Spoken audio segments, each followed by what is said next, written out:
So, good evening, everyone, and welcome to the first of our Fireside Talks for 2025. This series is part of our wider program to restore, extend, and refurbish Ballycastle Museum with the support of the National Lottery Heritage Fund. This year, all of our talks showcase the amazing grassroots work that goes into recording and sharing our local heritage.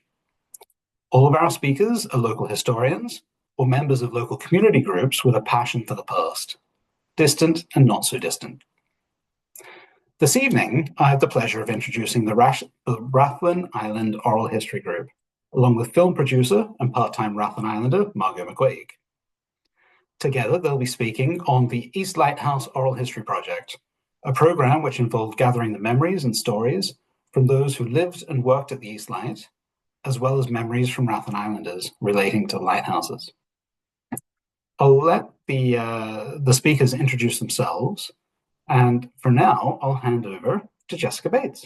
So thank you very much.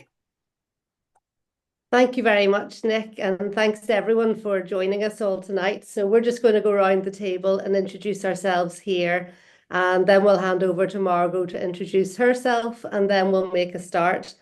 I'm Jessica Bates. I moved to Rathlin with my husband about 16 years ago. I'd been coming to the island for quite a while before that. I work in Ulster University in the School of Education. And on the island, as well as being in the Oral History Group, I'm also a member of the Island Coast Guard team and a member of the Board of Governors for our Island Primary School. Margaret. Hi, I'm Margaret McQuilkin, Rathlin born and bred. I don't do very much at the minute. I just retired there a few months ago, and I'm certainly enjoying that. I'm part of the Oral History Group, and I find that very worthwhile, and I think it's definitely a passion of mine. I'll hand you over now to behind the scenes here, behind me. I'm Noel McCurdy, ex-Lighthouse Keeper, born and reared in Rathlin, still involved with the Lighthouse in caretaker capacity, still doing the odd job on the island. I think I'll leave it at that. Odd job or two. Keep them busy. Hello, my name's Marina McMullan. I'm the chairperson of the Community Association. I'm involved with the Oral History Group for the last number of years, and it's been a worthwhile project because we grew up with the Lighthouse and with their families. So it's been terrific to be able to do this project. I'm John McCurdy. He used to work on the Rathlin Ferry, now retired, thank God, and enjoying the Oral History Group. It's good to keep everything like in the history of the island alive, which is very important. So, I'm Jennifer McCurdy, and I'm retired or semi-retired, and I've lived on the island for 27 years, and I run our cycle hire business in the summer with my husband. Thanks. And Margot, we'll hand over to you. Thank you, everyone. Do you know, I'm feeling so lonely here on my own. I'm in Glasgow, everybody. Hi, I'm Margot McCuaig.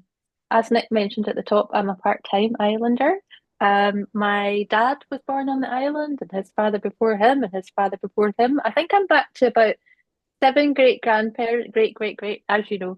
Will not say 7 grandparents. So my affinity with the island has been my entire life, and I've known all these lovely people my entire life too. I'm a documentary filmmaker, and I became involved with the Oral History Project way back at the beginning and ended up being commissioned to make a wonderful film about the wonderful No, which I will talk to you a little bit more about later. But time to get on with the event.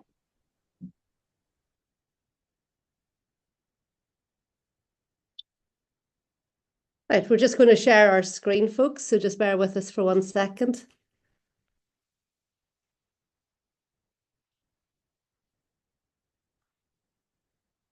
Right, we hope that you can see myself, Margaret, and our slides on the screen. So this evening we're going to share with you, as Nick has said, some of the material from the Rathlin Lighthouse Lives project. And this is an oral history project carried out by the Island Oral History Group for the Rathlin Development and Community Association, and for the whole community really, and for all those people that spent time at Rathlin East And the funding for this was received from the Community Heritage Fund and from Causeway Coast and Glens Museum Service.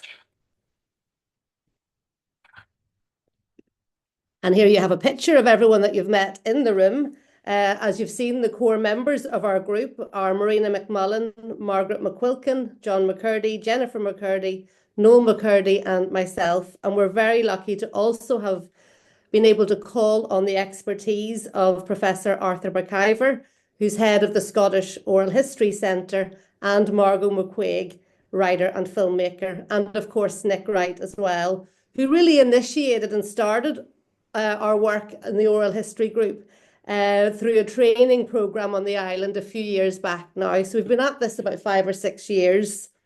On that slide, you can see us all. You can see Marina, Margaret and myself are outside one of the buildings at the East Light.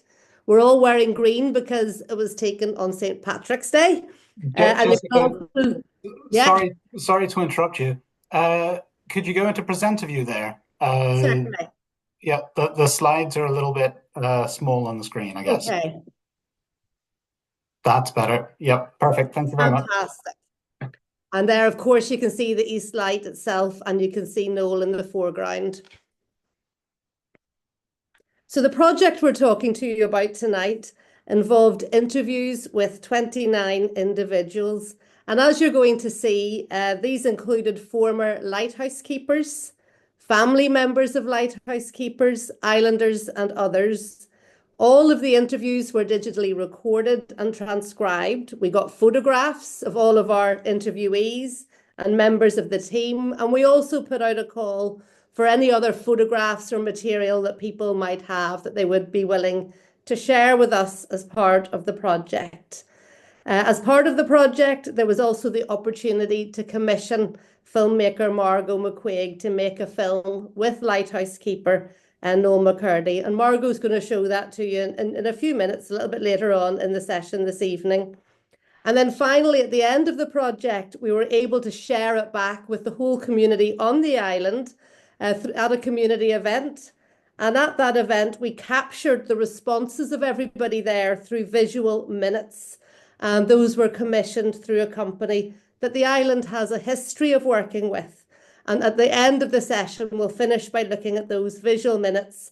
You can actually see them on the board behind us here just about. And Marina's going to say a few words about those right at the end. So for the first part this evening, Margaret and I would like to share with you some of the excerpts of the oral history interviews. These are just going to be a very small sample of what we collected. We collected a huge amount of material, so we can only give you a little bit of insight into it this evening and give you an insight into the experiences of those working at the East Light on Rathlin, as well as some of the memories of others in connection with the lighthouse. So all the quotes that you're going to see and that we're going to read are the words of our interviewees as they said them, and they reflect the nature of the spoken word. So we haven't tidied them up. We want to be authentic and true to all of those people that participated in the project. And as you can see there, we begin with the words of Lockie McCuaig. And sadly, Lockie passed away in the last year. And for us, that really emphasises the importance of this work. It's so important to get the memories and the stories of people while we have them with us. And Lockie, an islander, remembers working with his father when he was very young to bring supplies to each of the island lighthouses. He starts by saying, "My association with the lighthouses started when I was about 13 or 14. I was travelling with my father, who was Mickey McQuaig, to all 3 lighthouses. He was contracted to bring all the provisions to these lighthouses, and it was by horse and cart was very slow." And then later in the interview with Lockie, he talked about his own work at the lighthouse. He said, "I was doing temporary lightkeeper up at the East, and I was doing the equivalent of nearly 4 days for £3.25. And Paddy Cleary was a lighthouse keeper that we interviewed, and he talked about all the different work that they did and he talked about the nature of the watches that the lighthouse keepers kept. You had 4 hours duty on and 8 hours off. They were 6 to 10, 10 to 2, and 2 to 6. So whenever you were on 6 to 10 in the morning, you would then do 6 to 10 in the afternoon. And the same with the 10 to 2 shift and the 2 to 6, where you'd be on through the night. And you can see in that photograph on the left there, a very smart Paddy Cleary in his uniform.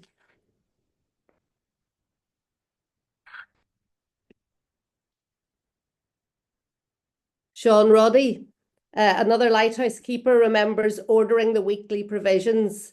And he said there was a boat trip every week and they gave you the passbook and you wrote out on the book what you wanted and the boatman took it ashore. And wee Paddy went up to the grocery shop and he collected the provisions. A number of island men served as lighthouse keepers with Irish Lights. And Gerald McCurdy from the McCurdy family on the island was one of them. And as he remembers, the worst thing about the job was whitewashing the wall, the outside. You had no ropes or anything on you. You just walked along and whitewashed it.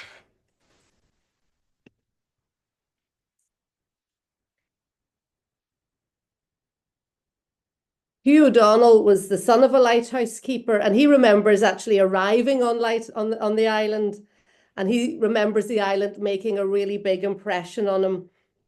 He said, so it made a big impression. But, you know, obviously there were good seamen landing on the island. Then we had Bill Curry with his tractor and trailer, and we loaded up and off we went in the back of his trailer up to Rathlin East. And that was my introduction to island life. And you can see there we have a picture of provisions and Bill Curry with the trailer.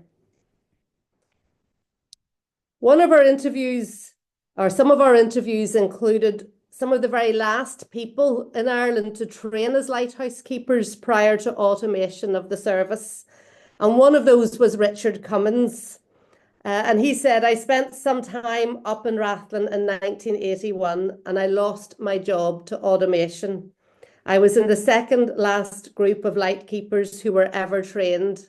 I must admit I'd never heard of Rathlin when I joined Irish Lights, and when I was told I was being transferred there, I had to look at this big giant map we have in the Bailey Lighthouse to see where all the lighthouses are and to see where I was going. Now, one interviewee recalled a very specific evening that he was on duty, and this is the night of the moon landings. And he says, my name is Al Hamilton.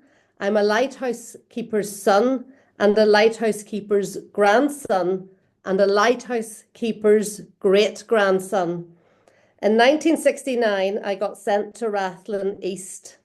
The principal keeper was Ellis Butler and Charlie Heron. The astronauts had landed on the moon. There was going to be a live transmission starting at about 4 a.m. And I thought that means starting the generator. And I thought, well, this is a moment in history that I can't miss.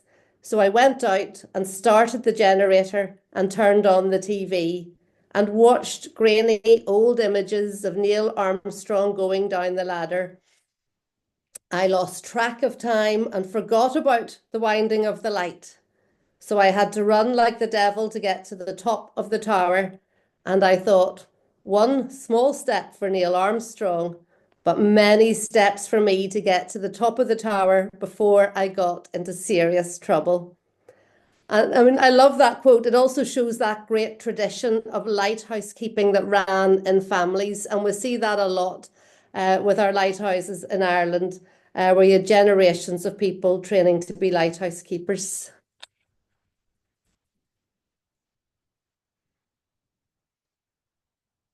Here we have some more memories and stories. Bill Farron remembers his neighbours, the islanders who lived nearest to the lighthouse, Frank and Dora McCurdy and others.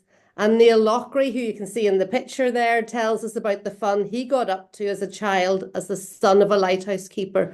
Because, of course, the East Light on Rathlin held houses for families as well up until the 1950s. And Patrick O'Donnell, also a son of a lighthouse keeper, he talked about living in the house that was next door to the tallest building on Rathlin and the one with the largest, brightest light. Now, just before I hand over to Margaret, I'm just going to finish my bit here with some reflections from Island man Jim Curry. And he talks about his father having a contract to deliver the provisions to the lighthouse from the harbour up to the lighthouse on horse and cart. And then he goes on to say, the lightkeepers and the islanders got on well, they got on well. But the younger Rathlin men perhaps were a bit jealous, The lightkeepers, they had a bit more money in their pocket and they would all have nice, shiny new bicycles with lights on them and bells on them. And the Rathlin young boy, he had an old bike, and it was maybe not just so good. And the young ladies, I think it was a bit like having a Ferrari and a Mini. So that hints at maybe some of the romancing that went on between the lighthouse keepers and island women, but we'll come back to that in a minute. I'm going to hand over now to you, Margaret, to take us through the next part. Hello again, everyone. I have to swap round glasses and see which ones I can see with. The joys of being retired. Just some more lighthouse memories. And this is from Hugh O'Donnell. I think we heard Hugh mentioned already, but arriving on Rathlin, he was sort of a lighthouse keeper and had been there as a child. And he's talking here about the Irish Lights Commissioners who would done an inspection of lighthouses once a year. The Irish Lights Commissioners, they would turn up. You would know the station walls would be whitewashed, grass would be cut, uniforms would be taken out, and peak caps would come out for the once a year airing. And everybody's house would be spick and span, and everybody was being nicest and ninepence to the commissioners and so on. I remember it vividly. It was a very big day in the life of a lighthouse keeper.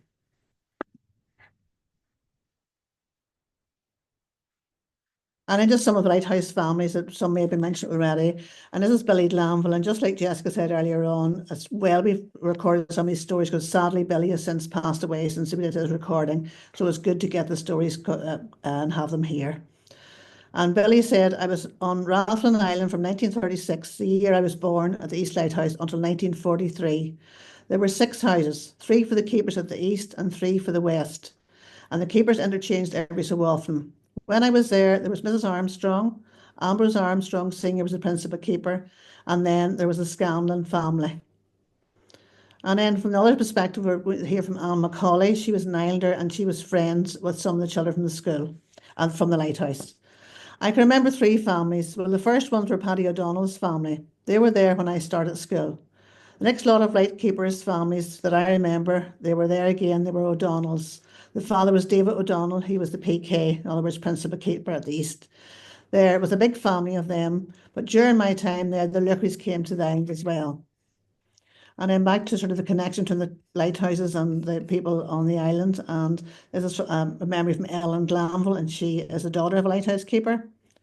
I'm Ellen Glanville. My father was Thomas Glanville, and Thomas Glanville was born at the Rathlin East Lighthouse. His father was J.K. Glanville, and he was lighthouse keeper. His mother was Dimpna McCurdy, so here we have the romance coming in again.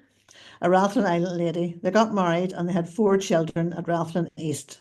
Daddy was born on Rathlin and then got stationed back on the island with Rob and Polly. They were both young men starting out in their careers, so he went on to be lighthouse keeper as well.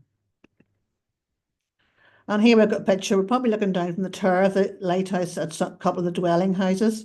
And this is where some of the keepers would stayed. And where the cars are parked down there on the right-hand side, that's where some of the dwellings would have been for the previous families would have lived. And in the background, you can see a little bit of the Noble Business Castle. So that's on the east side of the island. And some more stories from the lighthouse family. And there's a little bit of a sad one. And this was Liam Campbell, and he was a grandson of a lighthouse keeper. My grandfather, William Campbell, served there from 1925 to June 1930. So I grew up with a lot of stories of Rathlin. I was very aware that there was one aunt that I never knew, and I suppose her proper name was Bridget, but she was affectionately known as Bid. I knew she was buried on the island. My mother used to say, oh, she's buried in the grave of another lighthouse keeper. You know, she didn't have a grave of her own. I've been out to the island a few times, but I couldn't find out any records about her life, or indeed her death. And just to carry on from that story, it had a little bit of conclusion. And this is from Marianne Green, an Islander. And this is a story she was told to by her mother. There was a little girl in the McCurdy plot called Breed that we would have always had a prayer for, and her family had been based at the East Lighthouse. Her dad was Lighthouse Keeper, and she died while he was based at the East Lighthouse. Now, there's been a little nice outcome from that. Marianne and Liam did connect, and Liam has since been back to the island, met some of the people here, and has been to see his aunt's grave, which is a nice conclusion for him. Now, we've talked about the connections with Rathlin and the Lighthouse, but there's also quite a bit of connection with the mainland, especially Ballycastle. And here we have a little insert from Francis McGinn, a Ballycastle man. Because of the troubles, the way the troubles were and all that, they didn't want the lighthouse keepers to go from maybe, say, Ballycastle to Belfast because they had to wear the uniform. Rather than the guys getting off in Belfast and travelling by train down to Dublin or wherever they were going to, then they were allowed to get a taxi over the border to go to Dundalk. It was Sean Roddy then. At that time, him and my father, and they were looking for a taxi firm to start and just take the guys backwards and forwards. So that's how Sean Roddy spoke to me. And my dad would never say no to nothing. And that was sort of Francis' memory of doing the taxi on the other side of the Ballycastle side. And here we are, Patricia McCurdy, an Islander, and she's quite a connection to the Lighthouse. Her two brothers are Gerald and Noel McCurdy, were Lighthouse keepers. But Patricia's talking here about the connections with the family home. The house I'm in is the family home, which is about half a mile from the East Lighthouse. We're the nearest neighbours to the East Lighthouse.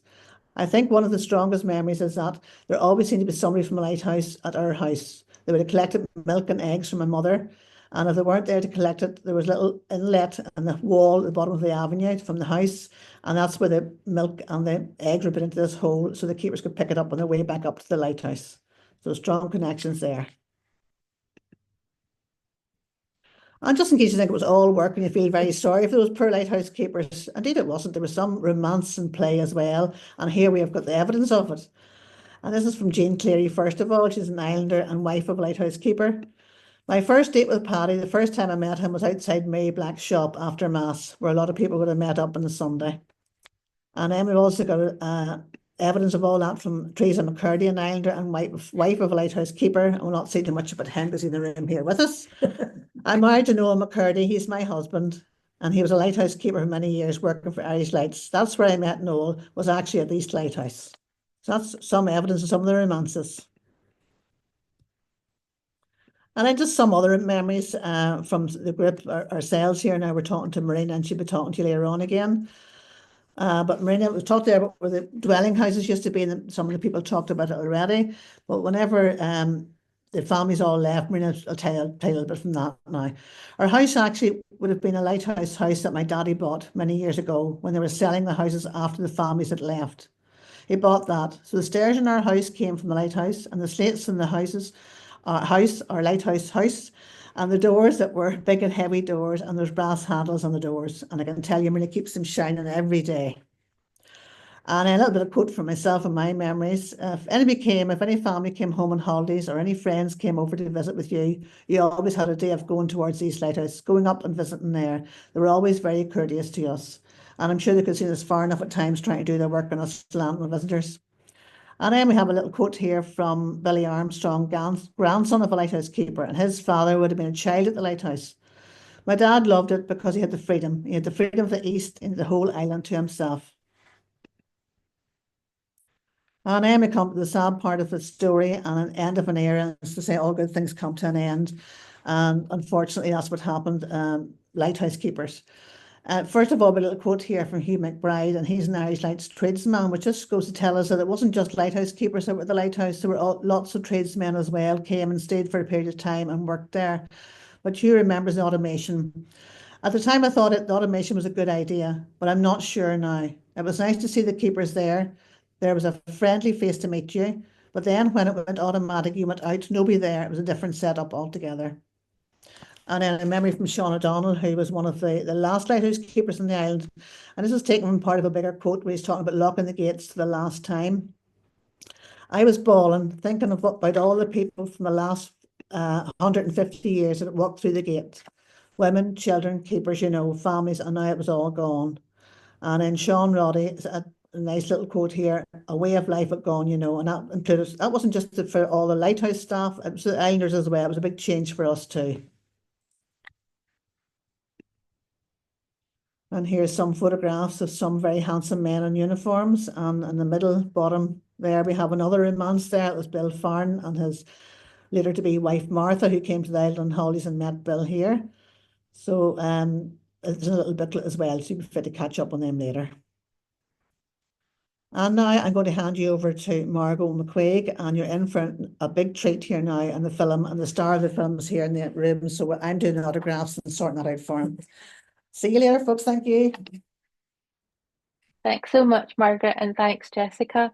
I'm sure you'll all agree, listening to those amazing quotes, that the East Lighthouse is such an incredibly special place, and I think everybody on the island has got you know, a story to tell about some kind of connection with the island in their lives, and I'm no different. You know, as I mentioned, my dad was born in the island, so we kind of grew up coming over in our holiday periods, and we stayed in my granny's house. And in my granny's house, the east light would sweep into the windows at night, and that's how we would fall asleep, which was very comforting and something that really grounded us in our lives with such a strong connection.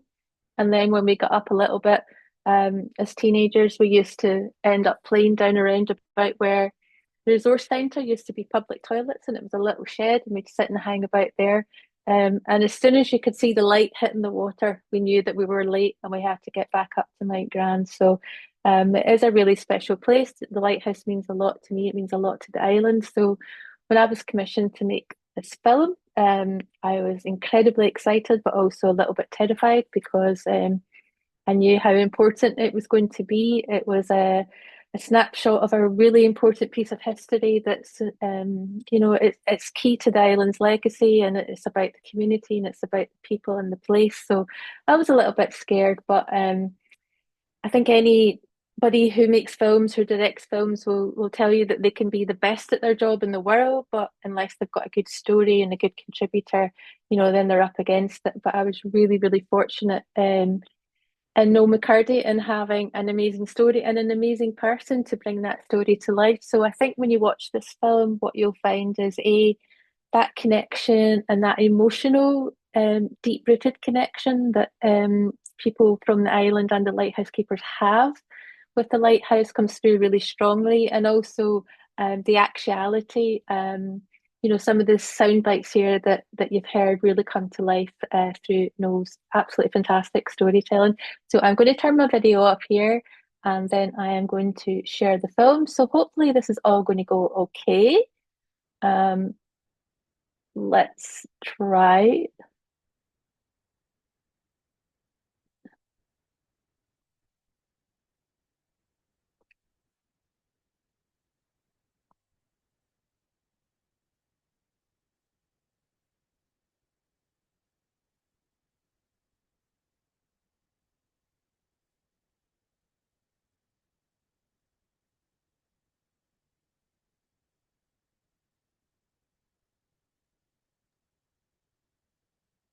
That's not playing yet, Margot. Oh, sorry, it's played at this end. Hold on, hold on. Sorry, folks, bear with me a wee second. Bear with us. It worked in rehearsals, guys. I'm going to try again.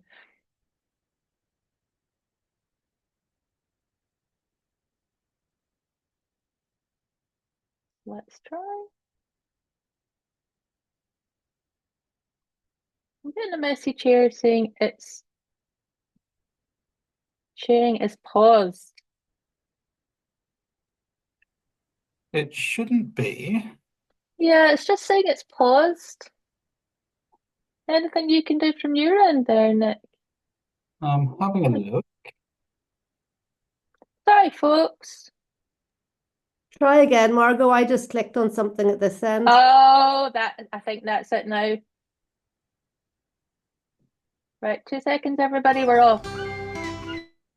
No, sorry, Jessica, is there something at your end? Because every time I press and play again, it's coming on as sharing is paused. No, there was something on here that said one participant can share at a time, and I changed that to multiple participants can share simultaneously, and I thought that had resolved it for you. I'll try once more, and then if I can't get it, Jessica, could you just hit play from your end? Yeah.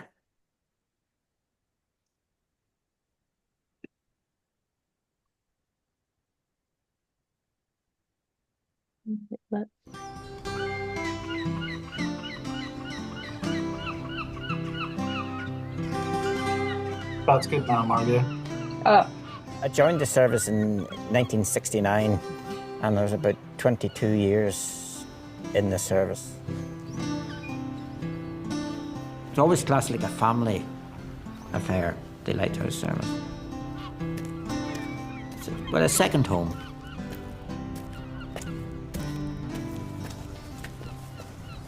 I always wanted to join the Lighthouse service. That was because because we were so close to the Lighthouse, where the keepers would have been coming in, and they'd have been talking to my mother and father and just telling stories, and I used to think these stories were great.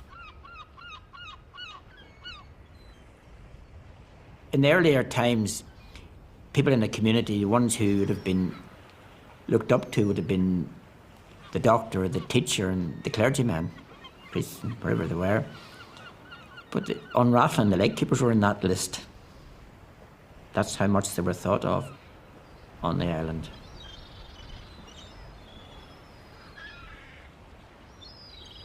This is what you did. You'd wind up the weight every 45, 50 minutes.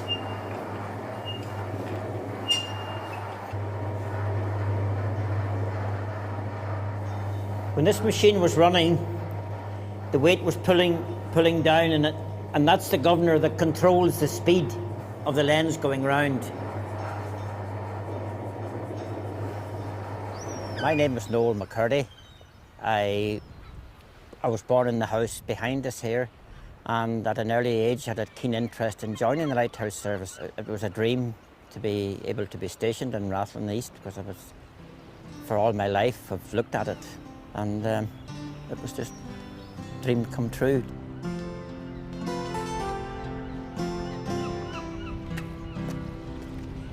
The light itself didn't shine, but the reflection, when I can remember when the beam was sweeping round, it would reflect off the trees and onto the window. So you'd always see the reflection of the light. And you thought that was nice. You would see and you went off to sleep with this light flashing. Mm-hmm.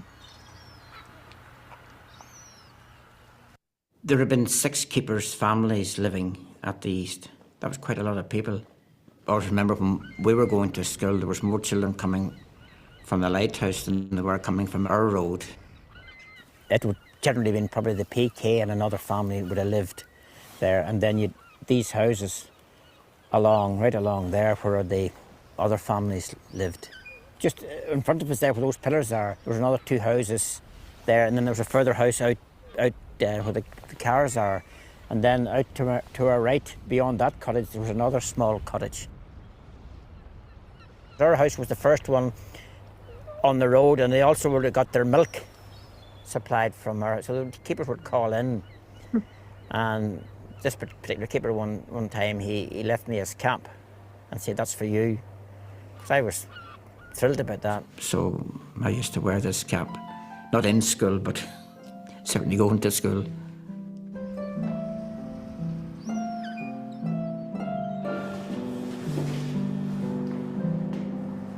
You had to wait till you were 18 to apply to join the service. That was the criteria. So I did apply at 18, and then you were put on a list for the next set of interviews, and I got word that I want to go to the East Lighthouse. Well, it didn't take too much persuading for me to go.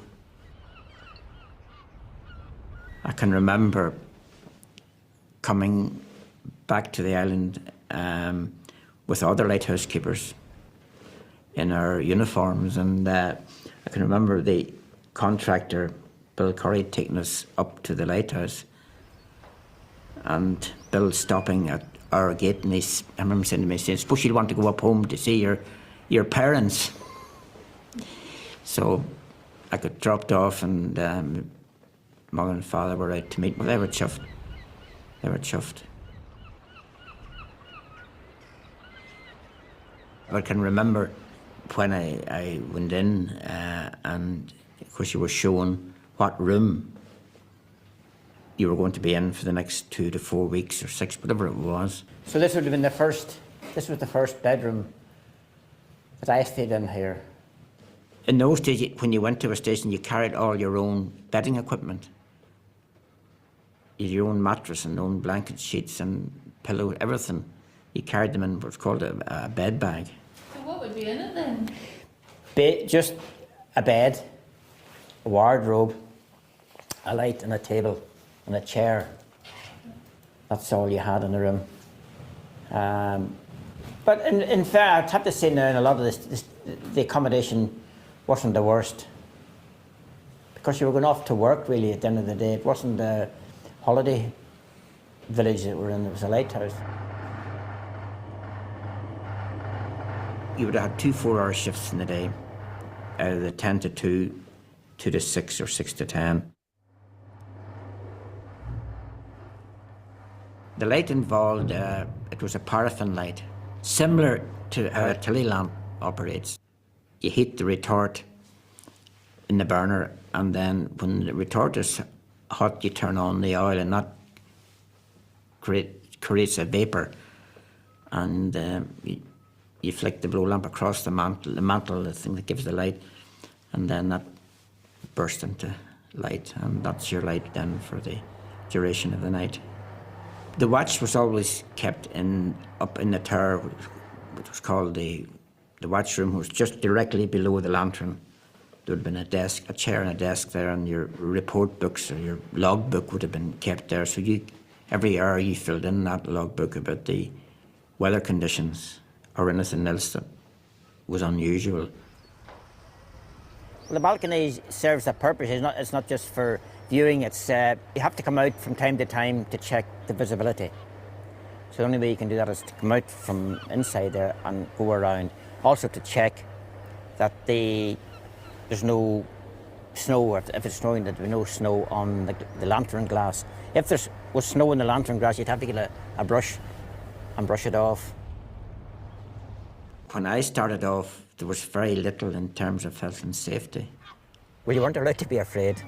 We had to paint the dome as well, and the only thing you had was a ladder you put up, and it was lashed. The first man to go up, he had to go up and lash the ladder to the railing. And there was no safety nets or safety wires or harnesses in them days. I'm taking you over to the rocket house where they fired the rockets during fog. And you would have a chat with the keeper going off, you'd chat to maybe 5 minutes. Some of them would always say to you, for God's sake, give me a chance to get across the lawn before you fire the shot. Well, that meant you were going to do it. So you waited till you were halfway across and you pressed the... Further over here we have the 2 big buildings, and there was 2 families lived in those houses. But when I joined the service, when the families had left the island, the building on the left, which was the keeper's quarters. Do you remember when the families left? How did that impact you, seeing them all sort of go off to another life?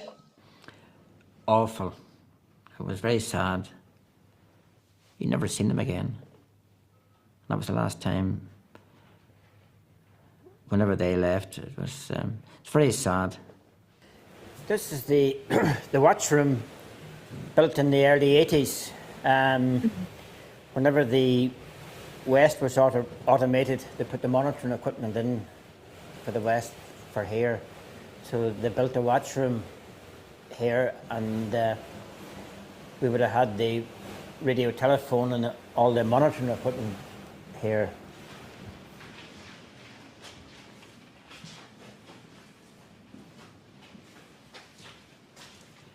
So by 1995, the station was automated and the keepers were withdrawn. And I thought when I joined the service in 1969, oh, this is it. You're in for your duration of your... Very, very sad. That's all I can say. Very sad. You know, when you're involved in locking the gates and you're handing over to an attendant who will look after the station. That was sad. This was your home. After all, it was your home for a period of time. But they'll tell you, you see, that's progress, but you have to wonder sometimes.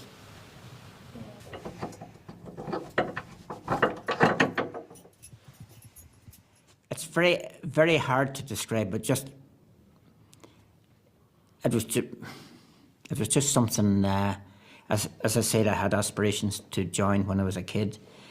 I fulfilled that ambition. I became a lighthouse keeper. I enjoyed my life as a lighthouse keeper.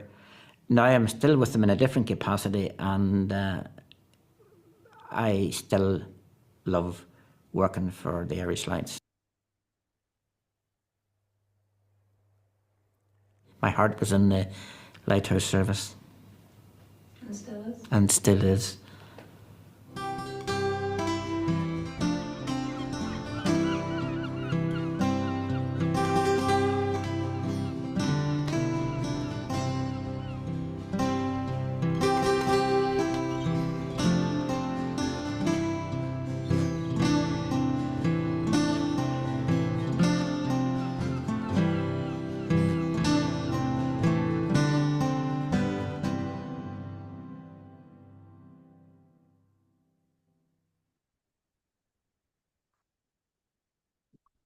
So there you go. I hope you enjoyed that film, and sorry for the technical problems at the start, but we got there in the end. I'm going to hand over to the Rathlin chair, Marina McMullan, and she's going to talk you through some of the rest of the slides that we've got.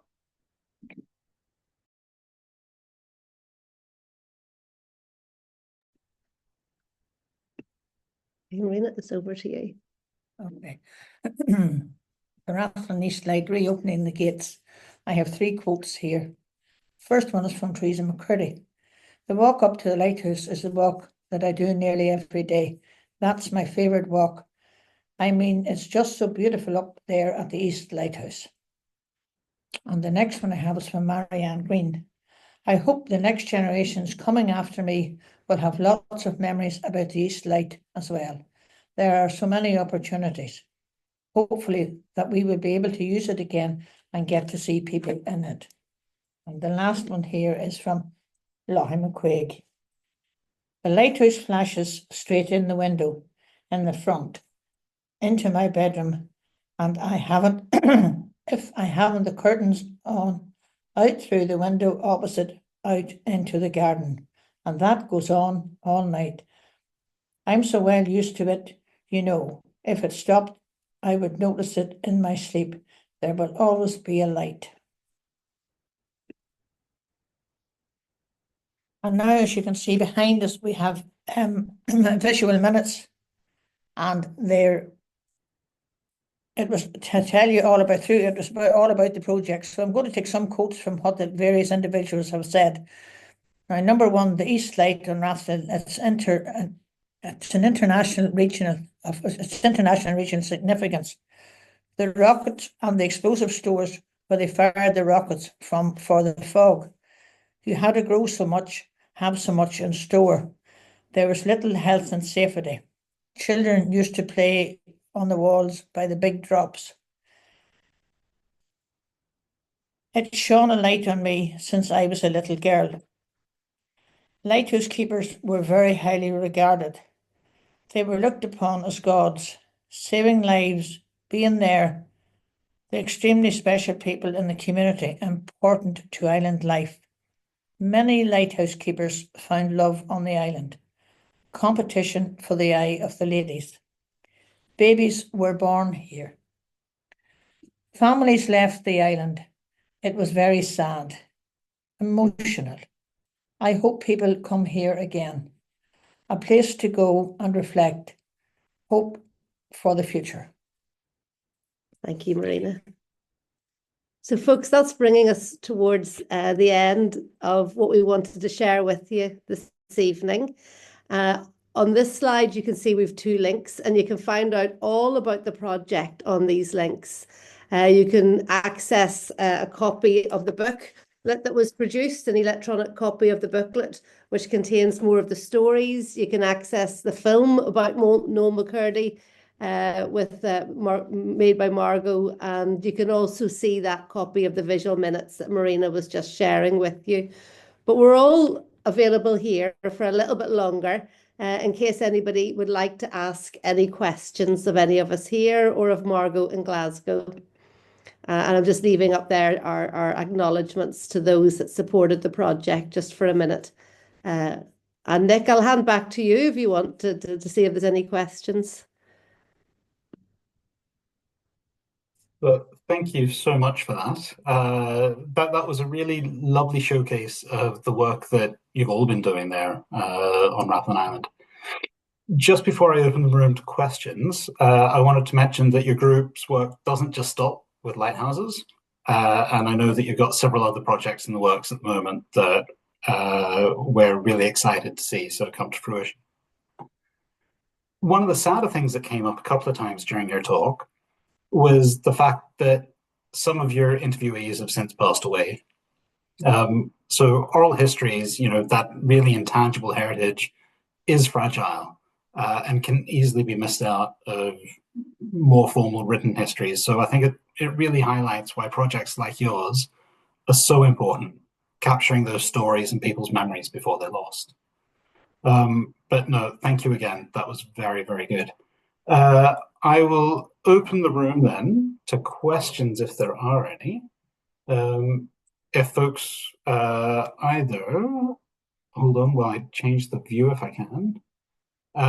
If folks want to either put their hands up or put something into the chat, that would be great. Just changing my view so I can see the whole room.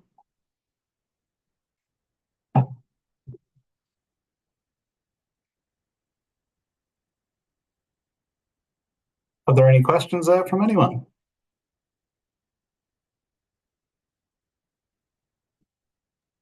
That's all right, Nick, if there aren't any questions, but we do hope people enjoyed it this evening and they know where to look for information. I think Brian has his hand up. Oh, yep, Brian. Evening, folks. That was amazing. Very interesting. Thank you very much. Mine's an observation rather than a question, maybe to give people time to think about questions. I just want to share the impact of the light went much further than island life. I'm local, born and bred, Ballycastle, but I lived abroad for 40 years before retiring back here about 7 years ago. But we used to faithfully bring the kids home every summer from England or wherever we were. And it was often by car up to the ferry across from Stranraer. And it would always be in the summertime and often late at night by the time you were getting home. And as you came up the top of the Viaduct Road onto the mountain, being able to see those 4 beats, not the lighthouse directly, but the scan of the 4 beats across the sky in front of you came across the mountain was telling you were coming home. And that's something I still sense. I walk my dog up in Ballypatrick most mornings and I look back across the light and I still count those 4 beats, even in the daytime as I'm walking back down towards the car with my dog. So I think it's in all our DNA, especially the east lights, which of course we can see easily from the mainland here. So it's really interesting to hear the stories of the light from you. Thank you very much for sharing. Thank you, Brian. That's just really lovely to hear how much the light resonates and how important it is to all the folk on the mainland as well. And I think we kind of know that, but to actually hear you say that and to hear your words are just so important. So thank you.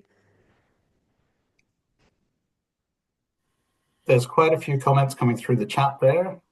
Big thank you to everyone for sharing. So pleased to hear Noel's and other stories. Thank you for an interesting talk. This is fascinating. Thank you so much for sharing. So I think that there's a lot of love for the work that you're doing over there with the group on Rathlin. So that's been brilliant. Do you want to tell us any of the other projects that you're working on, or do you want to keep those under your hat for a bit longer? We've got the next booklet. What can I say about the school one? Yeah, the next booklet that will come out is part of, many people might not realize, but it's 200 years anniversary, the bicentenary of the primary school on Rathlin Island. And we did a very special project collecting stories and memories around Rathlin school days. So some of that material we had already collected actually back in our first round of collecting memories and stories in the island in 2019. And then we've added to that over the last number of months. And that book is ready for us to collect from the printer and will be made available a little bit later. There'll be a special launch at the school to celebrate the 200 years. So we'll put the word out when that's available. And obviously everyone that's been connected with our school in Rathlin will have an opportunity to come along to some of the events around the bicentenary and share and read all about the memories of Rathlin school days. And then in collaboration with the university, with Ulster University, we're looking at what can we learn from the oral history material around self-reliance and sustainability, because obviously we know that island communities are particularly resilient. And if we want to think about future resilience and sustainability around our climate crisis and things like that, we can actually learn quite a lot from sharing the stories of the past. So there's work underway to bring all the work that's been done here that tells us about sustainable lives and self-reliance on the island in the past, to share that on more widely with people so they can learn about what Rathlin was like, but also maybe it might make them think about their own sustainability and what they do in their daily lives as well. So that'll be coming out a little bit later. And some of the members of the group, myself, Margaret, Marina, will be down in the Northern Ireland Science Festival on the 20th of February in Kiltraw with members of the project in the university, and we'll be talking about the work on that. And if anyone's interested in that, just look up the Northern Ireland Science Festival and look up Rathlin. There's a whole lot of events, some absolutely super events coming up connected to the island. We're doing that one in Kiltraw because we just wanted to reach out to a nice broad audience.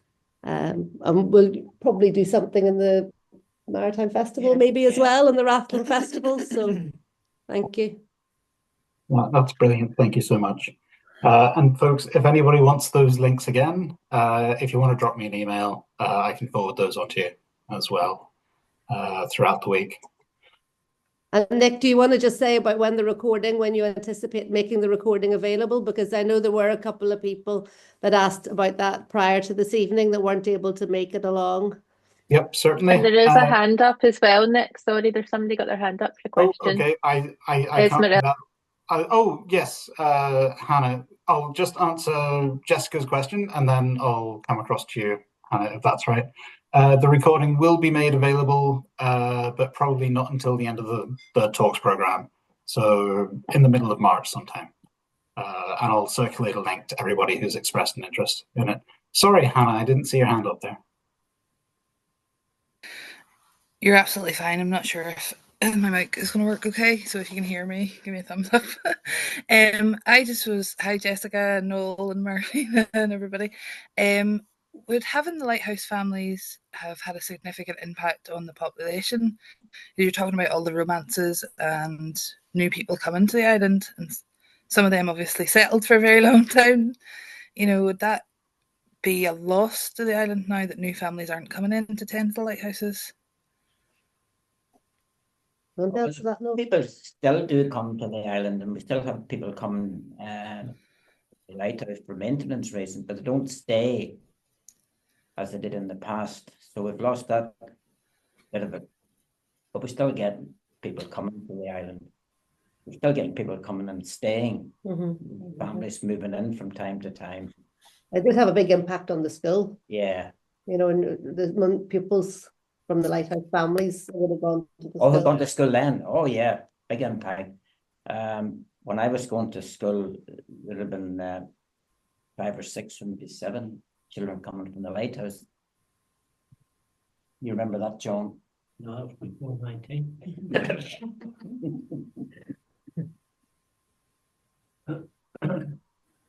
Thank you very much. I was just wondering, you know, as you were talking about all the connections that were made and then babies being born in the old houses up there. I did wonder, you know. Thanks for answering, and I'll see you all again soon. Sorry, Hannah, the families have been there a long time now. When would the families have left? No, do you remember? Back in the 60s, would it be? 62, 63. 62, 63, so we've got no families living here from at the Lighthouse since then. So it was long before automation, the families actually left the island. The keeper stayed. Oh, yeah. Keeper stayed, but the families left. There is, I didn't actually there are realise how some- long ago that was.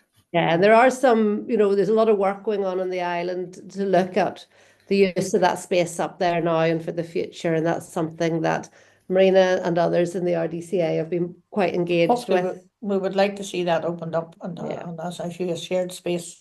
That would be our dream, but as you say, it's funding for all these things, but we would hopefully, because it's on a fabulous site. And after all, McConey's beside it, or his transmission to Ballycastle. And of course, it's still a working lighthouse today, Yes, which is important. it is, yeah. Yeah, my own kids love going up to it every time we're there. I think we have to take a dander.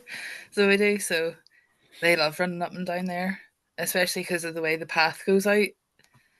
It's just a lovely walk that you can do a big loop and then come back and have your lunch at the Kilt House on the way home. But yeah, hopefully you get the funding for the shared space. Thank you. Folks, are there any other questions? Having a look there. No, look, we might leave it there for this evening. Next week, we'll be joined by Robert Corbett, Vice Chair of the Ballantoy Archaeological and Historical Society. He'll be speaking on an amusing survey of the village of Ballantoy recorded by the Reverend Robert Trail in 1814. But until then, thank you so much to Margot and to everyone from the Rathlin Oral History Group and to everyone for coming along tonight. So thank you very much and have a good night. Thank you very much. Thank you, folks. Thank you. Thank you very much. It's really interesting. Thank you. Cheerio.